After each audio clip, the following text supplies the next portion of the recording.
اور جب تک آپ کے وہ درود فائنل نہیں ہوتے آپ کسی سے بات نہیں کرتے۔ اب ذرا غور کیجئے کہ جو وزیر روزانہ 5000 درود پڑھتا ہوگا وہ عاشق رسول کہتا ہوگا، جب اس کو یہ علم ہوا سبحان اللہ وہ تو جھوم گیا، نعرہ لگاتا ہے مرحبا یا رسول اللہ، ارے میرے درود قبول ہو گئے، فوراً اپنے حجرے میں گیا، واپس آیا اور اپنے ہاتھ میں 3000 نہیں 9000 دینار لے کر آیا۔ کہتا ہے پہلے 3000 تو جو نبی پاک کا حکم ہے لبیک یا رسول اللہ، یہ آپ کا قرض ادا کیجئے، 3000 اس بات کے لیجئے کہ آپ اتنی اچھی خوشخبری لے کر میرے گھر پر آئے، اور 3000 مزید لیجئے اور اپنے بچوں کے لیے کوئی چھوٹا موٹا کام شروع کر دیجئے، اور ایک اور وعدہ کر لو اب زندگی میں تمہیں کوئی بھی ضرورت پڑے گی تم نے میرے پاس آنا ہے، میں تمہارا بھائی ہوں۔ سبحان اللہ، وہ بندہ ایک رات پہلے جو 3000 کا مقروض ہے اب 9000 دینار لے کر جھومتا ہوا عدالت میں جاتا ہے۔ عدالت میں پہنچتے ہی اس دیوانے نے جج کے ہاتھ میں وہ رقم دے دی کہ حضور یہ میرا ٹائم پورا ہوا، یہ میرا قرضہ واپس لوٹا دیجئے۔ جج کہتا ہے پیسے تو لوٹا دوں گا، بتاؤ آئے کدھر سے؟ تم تو کہتے تھے کاروبار ختم، تم تو کہتے تھے اب میرا جناب کوئی کام نہیں، اور یہ 3000 دینار کی رقم جمع کیسے کر کے لائے؟ اب اس عاشق رسول نے گویا زبان کال سے نہیں زبان حال سے گویا اس طرح اپنی داستان پوری عدالت میں سنائی کہ اتنا دیا سرکار نے مجھ کو، اتنی میری اوقات نہیں، اتنا دیا سرکار نے مجھ کو، اتنی میری اوقات نہیں، یہ تو کرم ہے ان کا ورنہ مجھ میں تو ایسی بات نہیں۔ اس نے بھری عدالت میں سارا واقعہ سنایا کہ اس طرح نبی پاک خواب میں آئے، آقا نے وزیر کے پاس بھیجا تھا، سبحان اللہ وہ جج بھی کیسے ہوتے تھے، وہ زمانہ بھی کیسا تھا۔ اب وہ عدالت کے درمیان جج اپنی کرسی سے کھڑا ہوا، اپنے کمرے میں گیا، واپس آتا ہے اور 3000 دینار اس عاشق رسول کے ہاتھ میں دیتا ہے، کہتا ہے سارا ثواب علی بن عیسیٰ لے جائے، میں بھی تو نبی پاک کا غلام ہوں، تمہارا قرضہ میں ادا کرتا ہوں۔ ابھی سنو تو صحیح، جس نے مقدمہ کیا تھا وہ بھی تو ساری بات سن رہا تھا نا، وہ سارا ماجرا دیکھ رہا تھا، کہتا رکیے رکیے، کاغذ قلم لائیے، میں اپنا قرضہ ہی اس کو معاف کر دیتا ہوں، جس پر میرے آقا کا اتنا کرم ہے۔ اس بھائی نے قرضہ معاف کر دیا۔ اب یہ عاشق رسول کہتا ہے حضور جو آپ نے 3000 دیے تھے یہ تو واپس لے لیں، میرا تو قرضہ ہی معاف ہو گیا۔ وہ جج بھی کیسا ہے، کہتا ہے جو پیسے سرکار کے نام پہ نکال دیے واپس نہیں لینے، یہ بھی تم لے جاؤ۔ ذرا غور کیجئے، کتابوں میں یہ واقعہ لکھا ہے کہ جس شخص کو جس دن جیل ہونی تھی 30 دن کمپلیٹ ہو گئے تھے، 1 دینار دینے کو نہیں تھا، اب وہ 12000 دینار لے کر گھر کو واپس جا رہا ہے۔ یہ ہے درود پاک، صدق کے دل سے، دل کی گہرائیوں سے۔ آج بھی کوئی نبی پاک علیہ الصلوۃ والسلام کو پکارے، میرے آقا آج بھی امت پر مہربان ہیں۔ کیا خوبصورت بات بریلی کے تاجدار لکھتے ہیں، فریاد امتی جو کرے حال زار میں، فریاد تو کرے نا، دل سے پکارے تو صحیح نا، فریاد امتی جو کرے حال زار میں، ممکن نہیں کہ خیر بشر کو خبر نہ ہو، واللہ وہ سن لیں گے، فریاد کو پہنچیں گے، اتنا بھی تو ہو کوئی جو آہ کرے دل سے۔ تو آج بھی اگر نبی پاک علیہ الصلوۃ والسلام کی طرف لو لگائی جائے، اگر آپ یہاں کوئی بیمار بیٹھا ہے، کوئی قرض دار بیٹھا ہے، کوئی پریشان بیٹھا ہے، کوئی بے اولاد بیٹھا ہے، خدا کی قسم درود پاک کو کثرت سے اپنا ورد بنا لو۔ میرے آقا کا گویا وعدہ ہے کہ یہ درود تمہاری مشکلوں کو دور کر دے گا۔ تو یہاں جتنے اسلامی بھائی موجود ہیں تو اپنی زندگی میں درود پاک کو شامل کیجئے۔ آئیے ایک بار پھر محبت کے ساتھ باآواز بلند درود پاک پڑھ لیں، صلو علی الحبیب صلی اللہ تعالی علی محمد صلی اللہ علیہ وسلم۔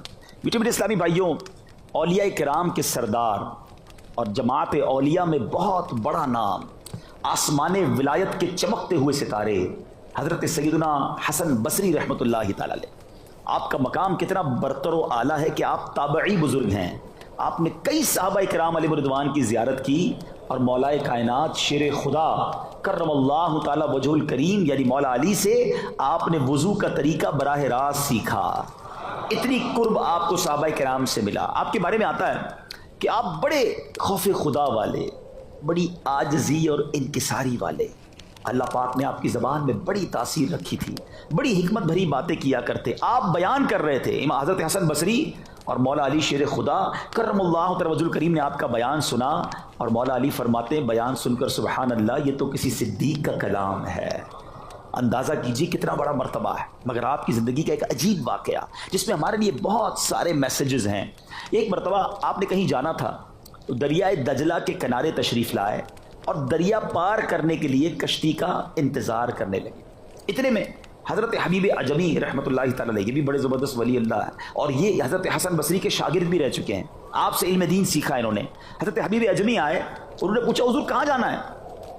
فرمایا دریا پار جانا ہے، کشتی کا انتظار کر رہا ہوں۔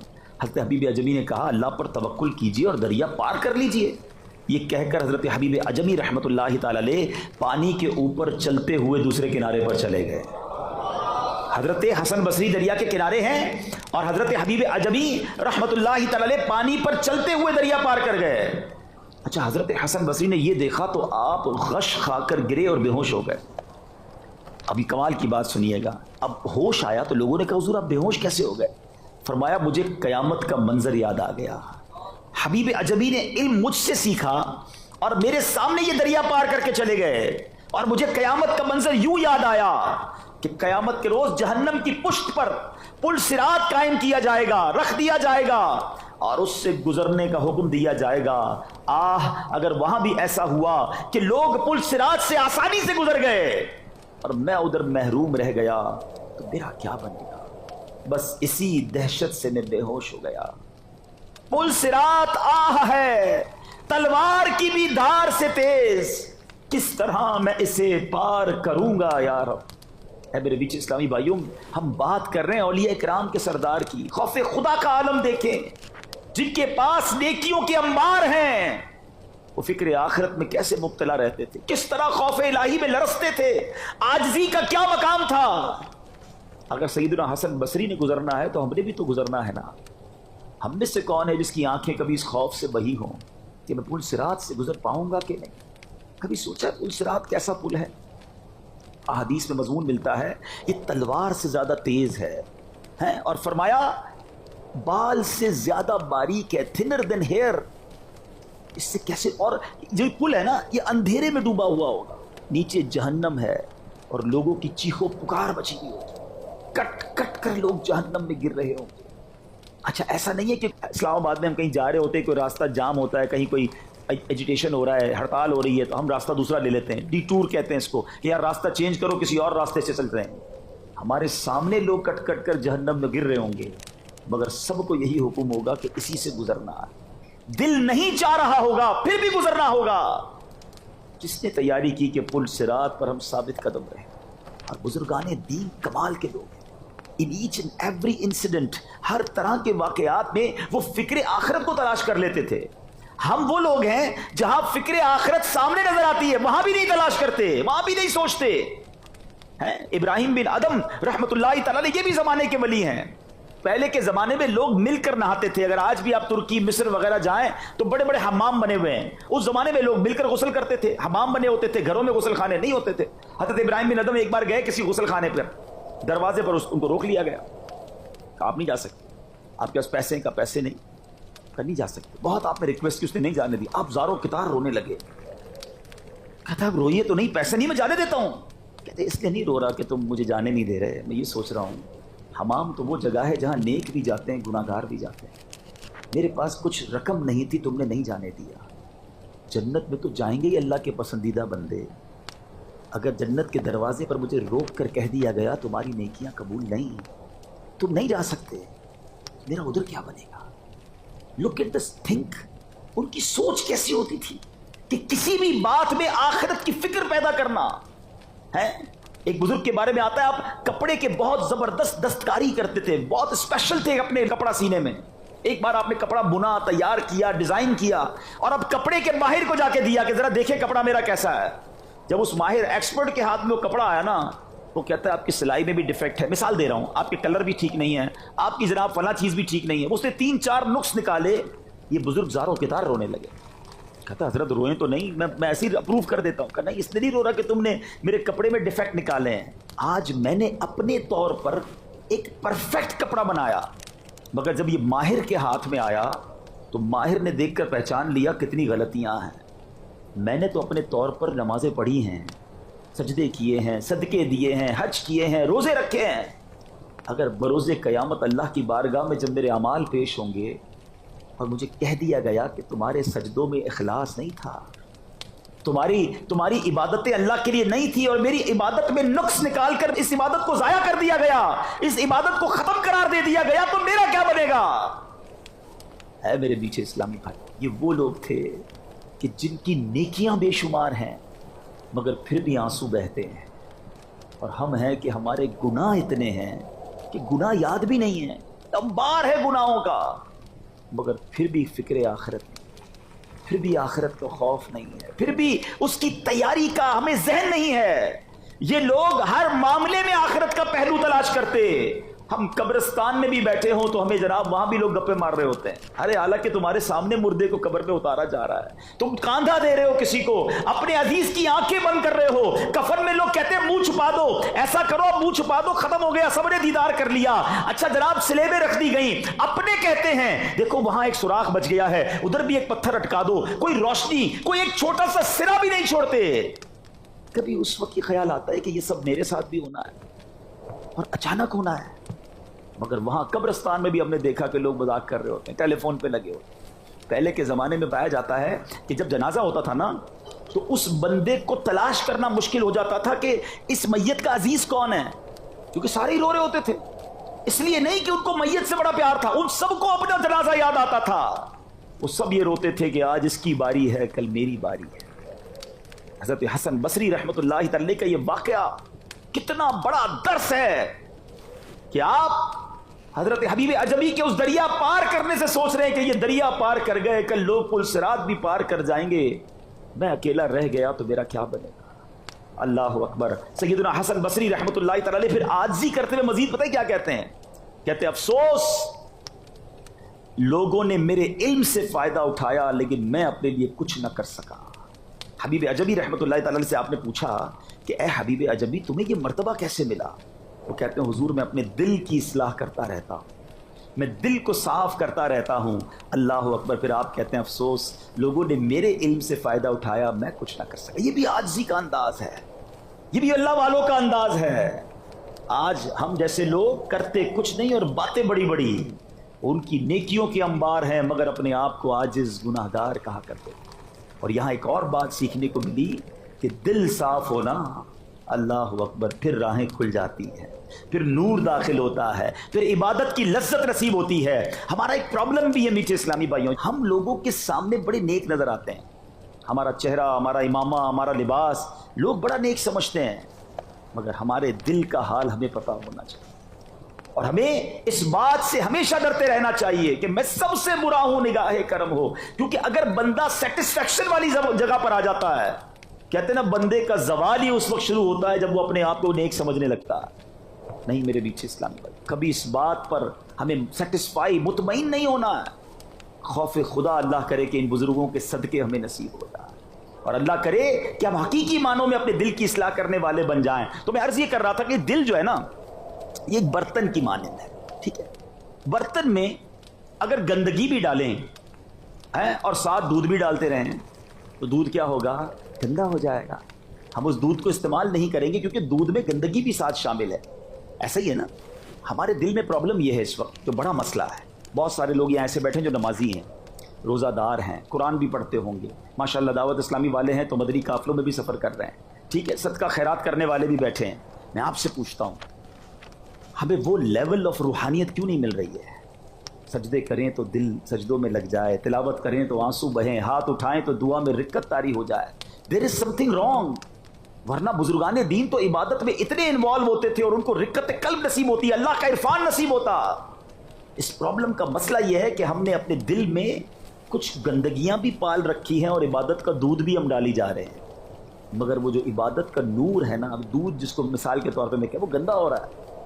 جس دن دل صاف ہو گیا نا، غیبت، تکبر، حسد، بدگمانی، کینہ، بغض، یہ دل کی بیماریاں جس دن دل سے نکل گئی نا، پھر دیکھو تمہیں ہر سجدہ تمہارے درجوں کو بڑھائے گا، پھر تلاوت کرو گے تو قرآن بند کرنے کو جی نہیں چاہے گا، پھر نماز کے لیے کھڑے ہو گے تو جی چاہے گا اور نفل پڑھ لوں، اپنے رب کا اور قرب حاصل کر لوں۔ مسئلہ یہ ہے کہ عبادت تو ہو رہی ہے مگر ساتھ کچھ گناہ بھی ہیں جو ہم نہیں چھوڑ رہے، کچھ گندی یا بری عادتیں بھی ساتھ لگی ہوئی ہیں۔ اے میرے میٹھے اسلامی بھائیوں، اب آؤ یہ نیت کریں کہ اپنے دل سے ان گندگیوں کو صاف کریں۔ حضرت حبیب عجمی رحمت اللہ تعالی علیہ کیا خوب فرماتے ہیں کہ حضور میں بس اپنے دل کی اصلاح کرنے کی کوشش کرتا رہتا ہوں، اللہ نے کتنا بڑا مرتبہ عطا فرمایا۔ اللہ کرے کہ ہم بھی اپنا دل صاف کرنے کی کوششوں میں مصروف ہو جائیں۔ حضرت حسن بصری رحمت اللہ تعالی علیہ عاجزی کیسی کر رہے ہیں کہ میں پیچھے رہ گیا، حالانکہ آپ ایسے صاحب کرامت بزرگ ہیں کہ ایک مرتبہ سفر حج میں آپ نے اپنے ساتھیوں کو کھجوریں تقسیم کی، اور جب ان دوستوں نے کھجوریں کھا کر دیکھا تو ان کھجوروں میں جو گٹھلیاں تھیں وہ سونے کی تھیں۔ ایک روز آپ کو دیکھا گیا کہ آپ نماز پڑھنے کے لیے پانی پر جائے نماز بچھائے نماز ادا کر رہے ہیں، بے شمار کرامتیں ہیں مگر پھر بھی عاجزی ہے، ہم اندر سے خالی ہیں مگر پھر بھی عاجزی نہیں، پھر بھی اپنے آپ کو کچھ سمجھنے لگ جاتے ہیں۔ ایک حج کر لیں تو جناب حاجی بن جاتے ہیں، نمازیں پڑھیں تو لوگوں کو بتاتے پھرتے ہیں کہ میں 5 وقت نماز پڑھتا ہوں، حالانکہ ہماری نمازوں کا، ہماری عبادتوں کا حال کیا ہے وہ ہمیں معلوم ہے۔ میرے میٹھے اسلامی بھائیوں، بزرگان دین کی سیرت سے مجھے اور آپ کو سیکھنا ہے کہ ہمیں اپنے آپ میں جب تک شرمندگی نہیں ہوگی نا، جب تک یہ خوف نہیں ہوگا کہ اللہ جو ٹوٹی پوٹی عبادتیں کر رہا ہوں وہ تو نہیں قبول کرنی ہے، میرے پاس تو کچھ نہیں ہے، اور اپنے گناہوں پر شرمندہ ہونا ہے۔ اللہ اکبر۔ امیر اہل سنت اپنے کلاموں کے ذریعے، اپنے بیانات کے ذریعے، مدنی مذاکروں کے ذریعے یہ سوچ ہمارے اندر منتقل کرنے کی کوشش کرتے ہیں کہ دیکھو اگر نیکی کر بھی لی ہے تو اپنے آپ کی گناہ ضرور یاد رکھنا، اور یہ نیکیاں ناقص ہیں، اس پر اللہ کی بارگاہ میں بار بار توبہ کرتے رہنا۔ کیا خوبصورت التجا، کس پیارے انداز میں امیر اہل سنت اللہ کی بارگاہ میں پیش کرتے ہیں۔ آپ لکھتے ہیں اشعار کے اندر، عمر بدیوں میں ساری گزاری، ہائے پھر بھی نہیں شرم ساری، عمر بدیوں میں ساری گزاری، ہائے پھر بھی نہیں شرم ساری، بخش محبوب کا واسطہ ہے یا خدا تجھ سے میری دعا ہے، ہوں بظاہر بڑا نیک صورت، کر بھی دے مجھ کو اب نیک سیرت، ظاہر اچھا ہے باطن برا ہے، یا خدا تجھ سے میری دعا ہے۔ اے کاش ہم واقعی نیک بن جائیں، اپنی آخرت کی فکر کرنے والے بن جائیں۔ دیکھیں قرآن مجید فرقان حمید کیا ہمیں بار بار جو یاد دلا رہا ہے۔ ایک بات یاد رکھیے، اس دنیا میں صرف ایک انسان ہے جو عقل مند لوگ کہتے ہیں جو تمہیں کامیاب کر سکتا ہے، وہ تم خود ہو۔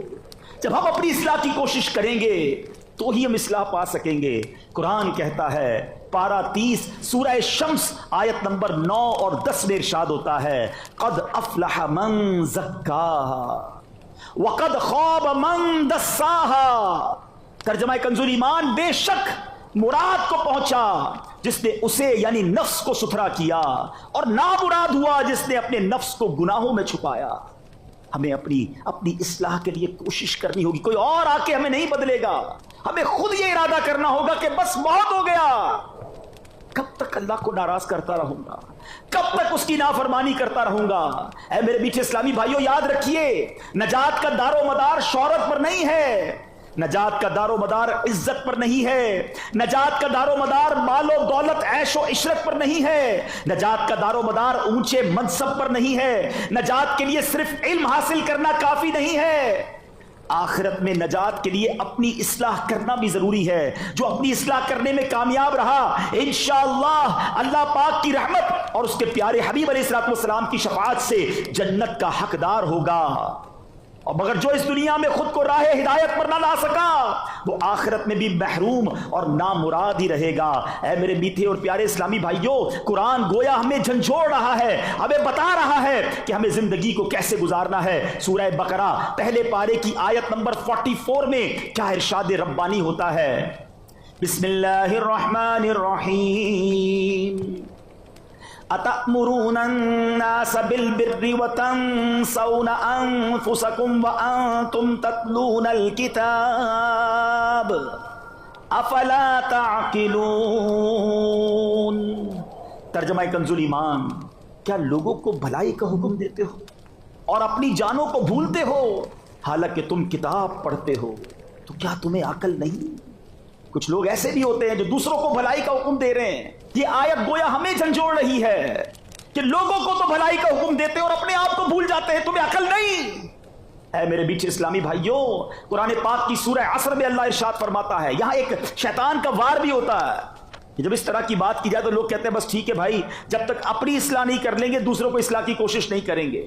نہیں، ہم نے وہ کام بھی کرنا ہے اور یہ بھی کام کرنا ہے. اللہ تبارک و تعالیٰ سورہ عصر میں کیا ارشاد فرماتا ہے؟ والعصر ان الانسان لفی خسر.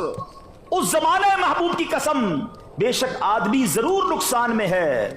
یعنی سارے انسان نقصان میں ہیں. جس میں دو قسم کے وصف ہوں گے، خوبیاں ہوں گی، وہ نقصان میں نہیں ہے. پہلی کیٹیگری کون سی بیان ہوئی؟ الا الذین آمنوا وعملوا الصالحات. مگر جو ایمان لائے اور اچھے کام کیے. یہاں اپنے اعمال کی بات ہو رہی ہے. پھر آگے دوسرا وصف خوبی کیا بیان ہوئی؟ وتواصوا بالحق وتواصوا بالصبر. اور ایک دوسرے کو حق کی تاکید کی اور ایک دوسرے کو صبر کی وصیت کی. امام حسن بصری رحمت اللہ تعالی کی خدمت میں سوال کیا گیا، کیا روحانی طبیب دوسروں کا علاج کر سکتا ہے؟ یعنی نیکی کی دعوت دینے والا مبلغ؟ فرمایا ہاں، مگر پہلے اپنا علاج کرے پھر دوسروں کا کرے، تاکہ خود راستے سے بھٹکا ہوگا تو دوسروں کی رہنمائی کیسے کرے گا. اب آپ سے دوسرا سوال کیا گیا کہ لوگ کہتے ہیں دوسروں کو نصیحت اسی وقت کرنی چاہیے جب بندہ خود تمام برائیوں سے پاک ہو جائے. فرمایا شیطان تو یہی چاہتا ہے کہ نیکی کی دعوت دینے اور برائی سے منع کرنے کا دروازہ بند ہو جائے. ہر شخص اپنی اصلاح میں لگ جائے اور خود کو مکمل سدھار لینے سے پہلے نیکی کی دعوت بالکل نہ دے. یہ شیطان چاہتا ہے کہ نیکی کی دعوت کا دروازہ بند ہو جائے. تو یہی شیطان کی خواہش ہے، اس کو پورا نہیں کرنا. اپنی اصلاح کی کوشش بھی کرتے رہنا ہے اور ساتھ ساتھ دوسروں کو بھی نیکی کی دعوت دیتے رہنا ہے. اے میرے میٹھے اسلامی بھائیوں، ہم نے اس بات کی پہلے فکر کرنی ہے. دیکھیں سبحان اللہ، دعوت اسلامی کے مدنی مرکز نے، امیر اہل سنت نے ہمیں کتنا پیارا مدنی مقصد دیا ہے. اس میں اپنی اصلاح کی بھی بات کی ہے اور ساری دنیا تک نیکی کی دعوت پہنچانے کی بھی بات کی ہے. آئیے ذرا مل کر اپنا مدنی مقصد دہراتے ہیں. ہمارا مدنی مقصد کیا ہے؟ مجھے اپنی اور ساری دنیا کے لوگوں کی اصلاح کی کوشش کرنی ہے انشاءاللہ عز و جل. تو اس کے لیے میں اکاؤنٹیبلٹی کرنی ہوگی. روز سوچنا ہوگا کہ آج کا دن کیسے گزارا. بزرگان دین کس طرح اپنی خود احتسابی کیا کرتے. پہلے حضرت عمر رضی اللہ تعالیٰ عنہ امیر المومنین ہیں. ان کا منصب کیا ہے کہ نبی پاک علیہ السلام فرماتے کہ میرے بعد کوئی نبی ہوتا تو عمر ہوتا. آقا علیہ السلام کی حدیث کا مضمون ہے عمر جس گلی سے گزر جائے اس گلی سے شیطان نہیں گزرتا. مگر آپ کے بارے میں آتا ہے کہ روز رات کو آپ اپنے آپ کو ایک درہ مار کر پوچھتے تھے کہ بتا عمر آج کا دن کیسے گزارا ہے، تم نے یہ کام کیوں کیا، یہ کیوں نہ کیا. ایک صحابی رسول نے دیکھا امیر المومنین کسی باغ کے کونے میں اکیلے اپنے آپ سے باتیں کر رہے ہیں. وہ قریب گئے کہ دیکھوں کیا باتیں ہو رہی ہیں. تو اپنے آپ سے کہتے ہیں اے عمر، تو اور امیر المومنین خدا سے ڈر ہیں. اپنے آپ سے بات کرتے، اپنے آپ کو گویا سمجھاتے تھے. مگر آج ہمارے گناہوں کے انبار ہیں مگر لوگ اپنے آپ کو خود ہی سیٹسفائی، تو بڑا نیک ہے، نمازی ہے، تیرا کام بن گیا. یہی تو شیطان کا وار ہے میرے میٹھے اسلامی بھائی. قرآن ہمیں سمجھا رہا ہے. قرآن کہتا ہے یا ایھا الذین آمنوا اتقوا اللہ ولتنظر نفس ما قدمت لغد. اے ایمان والو اللہ سے ڈرو اور ہر جان دیکھے کہ کل کے لیے آگے کیا بھیجا ہے. ہم نے آگے کیا بھیجا ہے یہ سوچنا ہے. تو اے میرے میٹھے اسلامی بھائی، اس کووڈ وائرس نے جو ہے نا ویسے بھی ہمیں بہت کچھ سمجھا دیا. اللہ کرے ہم سمجھنے والے بنے. اس تمام پرابلم میں بھی ہم نے آخرت کی یاد نہیں کی تو ہم سے بڑا پھر بے وقوف کون ہوگا؟ کبھی زندگی میں دیکھا تھا کہ اتنے جنازے پڑھیں گے, اتنی موت کے بارے میں سنیں گے؟ ہم تو صبح اٹھتے تھے تو کئی جنازوں کے میسج ہوتے تھے کہ فلاں فلاں کا انتقال ہو گیا, اور جناب مسجد میں اتنے سارے جنازے, ہر نماز میں نماز جنازہ کا اعلان ہوتا تھا, آس پاس کے کتنے لوگ چلے گئے. کیا اب بھی ہم عبرت نہیں لیں گے کہ یہ فرق ہے میری اور آپ کی زندگی کے درمیان اتنی دیر کا کہ لوگ ہمارے سامنے اٹھتے چلے گئے؟ مجھے اچھی طرح یاد ہے کراچی میں مجھے ایک صاحب کا فون آیا, وہ عرب امارات سے, ان کے انکل تھے کراچی میں, بہت اللہ نے نوازا ہے, بہت پیسے. مجھے کہتے ہیں عبدالحبیب بھائی میرے چچا کو کووڈ ہو گیا ہے, کراچی میں ہاسپٹل میں بستر نہیں مل رہا, جتنے پیسے خرچ ہو جائیں خرچ کر دیجئے گا, کسی طرح بستر دلا دیں. میں نے 2-4 جگہ معلومات کی, پتہ چلا کہ ہاسپٹل میں جگہ نہیں ہے, اور 1 دن بعد مجھے اطلاع ملی کہ ان کا انتقال ہو گیا. اللہ ان کی مغفرت فرمائے. میں ان لوگوں کو جانتا ہوں, وہ کروڑوں روپے خرچ کر سکتے تھے, مگر کہاں گئے وہ کروڑوں روپے؟ جب وقت پورا ہو گیا تو کوئی نہیں بچ سکا. جب میرا اور آپ کا وقت پورا ہو جائے گا نا, پھر نہ ایک سانس ایکسٹرا ملنی ہے, نہ 1 منٹ ایکسٹرا ملنی ہے. پھر بھی ہم اللہ کی بارگاہ کی طرف نہیں آئیں گے, پھر بھی ہم خوف خدا نہیں کریں گے, پھر بھی ہم آخرت کی تیاری نہیں کریں گے. اب تو دنیا سے لاکھوں لوگ ہمارے سامنے سے گئے, میری اور آپ کی باری بھی آنے والی ہے. چلے جناب کووڈ سے بچ گئے, اللہ کی مہربانی ہے, مگر مرنا تو ہے نا. لیکن پھر بھی نافرمانی ہو رہی ہے, پھر بھی ایک ایسی لائف گزار رہے ہیں. دیکھیں میرے اور آپ کے موبائل پر ایک میسج آتا ہے, جناب آپ کا بیلنس 90% یوز ہو گیا ہے, اب ذرا بیلنس ڈلوا لیں ورنہ موبائل بند ہو جائے گا. مگر زندگی کے لیے ایسا کوئی میسج نہیں آئے گا کہ جناب آپ کی 90% زندگی گزر گئی ہے, اب توبہ کر لیں, اب نمازیں پڑھ لیں, اب حرام کام چھوڑ دیں, اب جناب 2 دن رہ گئے اب تو توبہ کر لیں. نہیں جناب, صبح بندہ گھر سے نکلتا ہے اور یہ کہہ کے نکلتا ہے کہ یہ والے کپڑے استری کر کے رکھنا اور یہ والا کھانا بنا کے رکھنا, کھانا کھاؤں گا پھر کپڑے پہن کے پارٹی میں دوستوں کے پاس جانا ہے. کھانا بھی تیار ہوتا ہے, کپڑے بھی استری ہوتے ہیں, اور بندے کا جنازہ آتا ہے. ایسا ہوتا ہے نا, ہمارے ساتھ بھی ایسا ہی ہونا ہے. اکیلے جانا ہے قبر میں, یاد رکھنا میٹھے اسلام پر. یہ جو قرآن نے کہا نا کہ بندہ نفس دیکھے آگے کیا بھیجا, روایتوں کا مضمون ہے. جب بندے کا انتقال ہوگا نا تو گھر والے کہیں گے میت نے پیچھے کیا چھوڑا ہے, اور فرشتے کہتے ہیں میت نے آگے کیا بھیجا ہے. ہم نے آگے کیا بھیجا کبھی سوچا؟ خدا را آگے کی تیاری کیجیے, ادھر کی راحتوں کی تلاش کیجیے. زندگی ایسی گزاریے کہ مرنا بھی ہے, اللہ کی بارگاہ میں پیش ہونا ہے. ایک ایک سانس کتنا قیمتی ہے. اب تو ہمیں کرونا وائرس نے سکھا دیا. پوچھو اس سے جو کرونا وائرس کے مرض سے نکلا ہے, وہ کہتا تھا ساری جائیداد لے لو, سب لے لو, بس سانسیں آ جائیں. پھیپڑے تھک گئے تھے مگر سانس نہیں آتی تھی. یہ کتنی بڑی نعمت ہے سانس. آپ نے وہ سوشل میڈیا کی پوسٹ پڑھی ہوگی کہ ایک صاحب تھے کسی ملک میں, ان کو آکسیجن کا پرابلم ہوا. ان کو جب ہاسپٹل میں داخل کیا گیا, 12 دن یا 10 دن انہوں نے ہاسپٹل میں گزارے. جب وہ باہر آئے تو ان کو 1000 ریال کا بل بنا دیا گیا, پاکستانی 40-45 ہزار روپے بنتے. وہ رونے لگ گئے. ڈاکٹرز نے کہا بل زیادہ ہے تو کم کر دیتے ہیں. بزرگوں روئے تو نہیں, کہتے نہیں پیسے بہت ہیں میرے پاس, پیسے پرابلم نہیں ہے میرے لیے. میں اس لیے رو رہا ہوں کہ میں نے 10 دن 12 دن تمہاری آکسیجن یوز کی ہے, اس کا بل تم نے 1000 ریال بنا دیا ہے. میں 72 سال سے بغیر کسی پیسوں کی آکسیجن اللہ کی یوز کر رہا ہوں. میں اس کی رحمت کا کتنا بڑا مقروض ہو گیا ہوں. میں نے تو اس کا شکر ادا نہیں کیا. بتاؤ نا, اتنی دیر سے آپ بیٹھے ہو فیضان مدینہ میں, کتنی سانسیں لے چکے ہیں, کتنی سانسیں نکل گئی ہیں, پتہ بھی نہیں چلا. کبھی اس آکسیجن کا پلانٹ دیکھا ہے؟ اس ہوا سے آکسیجن کو ایکسٹریکٹ کرنا, کاربن ڈائی آکسائڈ کو واپس باہر نکالنا, یہ پورا پلانٹ لگتا ہے. اللہ پاک نے یہ پلانٹ ہم سب کے اندر امپلانٹ کر دیا ہے. یہ ناک کے اندر جو چھوٹے چھوٹے بال ہیں نا, سائنسدان کہتے ہیں ڈسٹ روکنے کا, فلٹر کا کام کرتے ہیں. اندر ہوا کلیئر جاتی ہے, ود ان اے سیکنڈز جسم کے اندر وہ سسٹم موجود ہے جو نارمل ایئر کو لیتا ہے, آکسیجن کو اندر رکھ لیتا ہے, کاربن ڈائی آکسائڈ باہر نکال دیتا ہے. فَبِأَيِّ آلَاءِ رَبِّكُمَا تُكَذِّبَانِ. پھر بھی ہم ہیں کہ نہ شکوے ختم ہوتے ہیں, نہ شکایتیں ختم ہوتی ہیں, نہ نافرمانیاں ختم ہوتی ہیں. کوئی ایسے کریم رب کو بھی ناراض کرتا ہے, ایسے کریم رب کی بھی کوئی نافرمانی کرتا ہے. اور یقین کریں میٹھے اسلامی بھائی, نافرمانی کے باوجود وہ اتنا دے رہا ہے, تو جو فرما بردار ہو جائے گا اس کے تو وارے نیارے ہو جائیں گے نا. اس پر تو کیسے کرم کے دروازے کھلیں گے, اس پر کیسی رحمت کے دروازے کھلیں گے. لوگ ملتے کہتے ہیں میرے سارے کام ہی ٹیڑھے ہیں, گھر میں پرابلم, کاروبار میں پرابلم, صحت ٹھیک نہیں ہے, معاملات الجھے ہوئے ہیں. میرا ان سے یہی کہنا ہے کہ بھائی جو خوشیاں دینے والا ہے تم نے اسی کو تو ناراض کیا ہے. جو نعمتیں دینے والا ہے وہی تم سے ناراض ہے. کسر کون سی چھوڑی ہم نے اپنے رب کو ناراض کرنے میں؟ تو اے میرے میٹھے اسلامی بھائیوں، آئیے ہم یہ نیت کر کے جائیں کہ ہم نے بدلنا ہے، ہم نے انشاءاللہ نیکی کے راستے کی طرف آنا ہے. مجھے بتانے کی ضرورت نہیں ہے کہ ہم میں سے کس کے اندر کون سی برائی، ہم سب جانتے ہیں، ہر بندے کو پتا ہے کہ کیا کیا غلط کر رہا ہوں، کیا غلط دیکھ رہا ہوں، کیا غلط سن رہا ہوں، کیا غلط کھا رہا ہوں، کمائی میں کیا گڑبڑ ہے. پلیز بہت ہو گیا، اب ہمت کیجئے. قرآن پکار رہا ہے قد افلح من تزکا، بے شک مراد کو پہنچا جو ستھرا ہوا.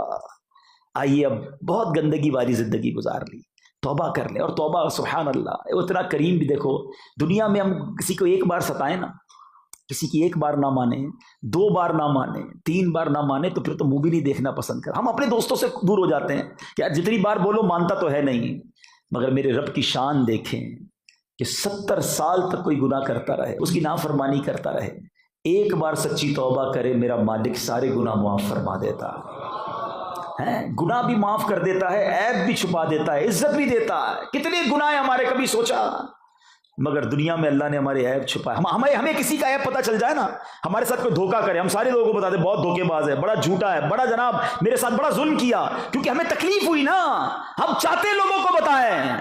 مگر کبھی سوچا آپ نے کہ اللہ کریم کہ سامنے ہمارے سارے عیب کھلے ہیں، مگر پھر بھی وہ ہمارے عیبوں کو چھپا رہا ہے. عیب دنیا میں تو نے چھپائے، حشر میں بھی نہ کچھ آنچ آئے. ایک گناہ گار کی التجا ہے، مجھ گناہ گار کی التجا ہے.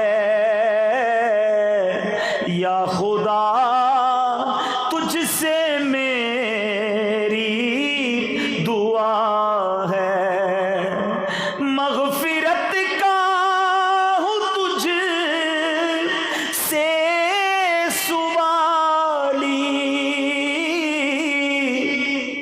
پھیرنا اپنے در سے نہ خالی. مغفرت کا ہوں تجھ سے سوالی، پھیرنا اپنے در سے نہ خالی. مجھ گناہ گار کی التجا ہے، یا خدا تجھ سے میری دعا ہے. دنیا میں ہمارے ساتھ کوئی ایک احسان کرے ہم اسے ناراض نہیں کرتے. کبھی سوچا اللہ نے ہم پر کتنے احسان کیے ہیں؟ پنجابی شاعر کہتا نا، ایک گناہ میرے ماں پیو ویکھن مینو عمری منہ نہ لاوے. ایک گناہ میرے ماں پیو ویکھن مینو عمری منہ نہ لاوے. لکھ گناہ میرا مالک ویکھے وہ پھر بھی پردے پاوے. اس نے ہمارے عیب چھپائے ہیں، لوگوں میں عزتیں دی ہیں، لوگ ہمیں پہچان رہے ہیں، مگر مالک جانتا ہے ہم کتنے گناہ گار ہیں. ہمارا آفس پہ کام کرنے والا ہمارا کام نہ کرے نا، ہم اسے نوکری سے نکال دیتے ہیں.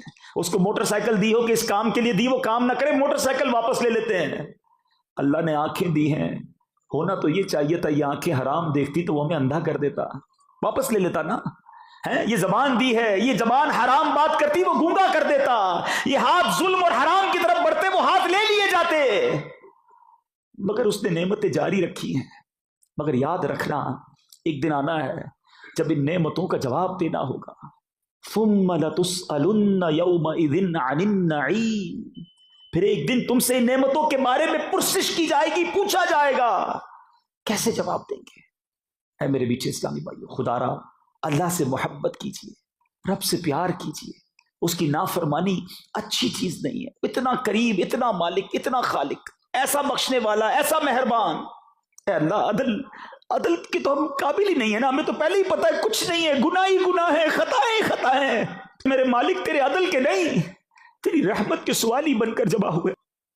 فضل کرے تے بخشے جاسن میں مرگے منہ کالے رحمت دا دریا الہی ہر دم وگدا تیرا جے ایک قطرہ بخشے مینوں بس جے ایک قطرہ بخشے مینوں کم بڑھ جاوے میرا اے میرے مالک جے میں ویکھا عملہ ولے کچھ نہیں میرے پلے کچھ بھی نہیں مولا یہ سب دکھاوے ہیں تو جانتا ہے ہم کتنے برے ہیں ہمارا چہرہ بے شک ہمیں لوگ نیک سمجھتے مولا تجھے سب پتا ہے ہم آج تیرے دربار میں اپنے ہر جرم کا اقرار کرتے جے میں دے دیکھا عملہ ولے کچھ نہیں میرے پلے پر مولا جے میں ویکھا رحمت تیری بلے بلے بلے اے اللہ آج تیرے بندے تیرے گھر میں بیٹھے تجھے پکار رہے ہم شرمندہ ہیں ہمیں آقا کی وہ حدیث ہم نے سنی ہے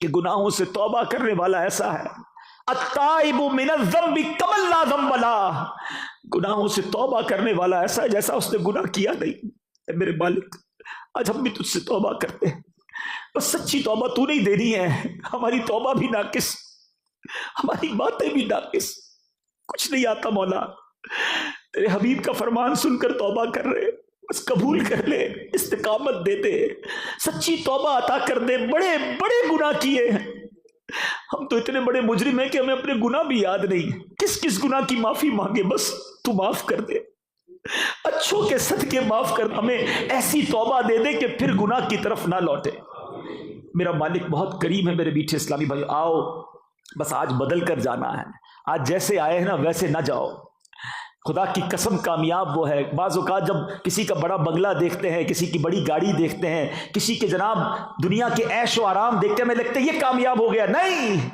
قرآن بتاتا ہوں کس کو کامیاب کہتا ہے قرآن میں رب فرماتا ہے فَمَنْ زُحْزِحَ عَنِ النَّارِ وَأُدْخِلَ الْجَنَّةِ فقط فاز سنو کامیاب کون ہے قرآن کہتا ہے جو آگ سے بچا کر جنت میں داخل کیا گیا وہ مراد کو پہنچا وہ کامیاب ہے ارے دنیا میں سب کچھ مل گیا اور اگر ادھر جہنم میں ڈال دیا گیا تو کدھر جائیں گے نرم نرم بستروں پر سونے والوں اچھا اپنی پسند کا تکیہ نہیں ہوتا تو نیند نہیں آتی سردی میں ہیٹر نہ ہو تو نیند نہیں آتی گرمی میں اے سی یا پنکھا نہ ہو تو نیند نہیں آتی جنریٹر ہمیں چاہیے یو پی ایس ہمیں چاہیے کبھی سوچا کہ آج اس نرم بستر کے بغیر نیند نہیں آتی اگر قبر میں سانپ اور بچھو آ گئے تو کدھر جاؤں گا ادھر کی آسائش کی فکر ہے ادھر کی کیوں نہیں کرتے ادھر اللہ نے بہت اچھے اچھے گھر دے دیے کبھی سوچا کہ اگر جنت کا گھر نہ ملا اور جہنم ٹھکانہ بن گئی تو کیا بنے گا